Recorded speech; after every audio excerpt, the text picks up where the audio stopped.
مایوسی کیوں ہوتی ہے؟ قدیم یونان میں ایک پہلوان تھا جس کا نام مائلو تھا۔ یہ اس دور میں 6 دفعہ اولمپک جیت چکا تھا۔ اس پہلوان کی پہچان تھی کہ یہ ایک بڑے بیل کو اپنے کندھے پر لے کر چلتا تھا۔ طاقت کا یہ نظارہ ہی اس کے مخالفین کے لیے کافی ہوتا۔ وہ جنگ سے پہلے ہی جنگ ہار جاتے تھے۔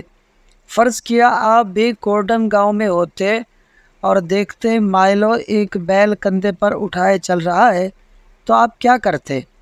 آپ بھی ایک بیل کو اٹھانے کی کوشش کرتے اور ناکام ہو جاتے۔ لیکن مائلو نے کسی کو دیکھ کر بیل نہیں اٹھایا تھا۔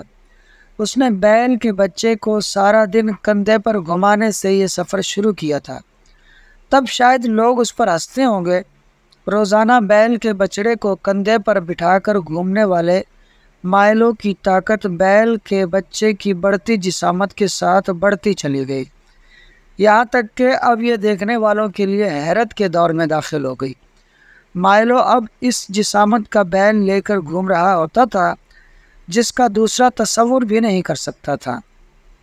مایوسی اپنی صلاحیت، اپنی طاقت اور اپنا مقام کسی ایسے فرد کے ساتھ تولنے میں ملتی ہے جس کے ماضی کے سفر سے ہم آگاہ نہ ہوں۔ آپ بھی یہ سفر شروع کر سکتے ہیں، لیکن آج کے اس مقام کے لیے شروعات کا یہ سفر شرط ہے۔ علمی میدان میں پہلوان بننے کے لیے صرف ایک ہی شرط ہے کہ اپنے سفر کا آغاز کر دیجئے، کسی کو ہرانے کے لیے نہیں بلکہ علم کے سمندر سے سیراب ہونے کے لیے۔ جتنا گہرا ہوتا اتنا سچا موتی۔ اگر ویڈیو پسند آئی ہو تو کمنٹ میں یس ضرور لکھیں۔ شکریہ۔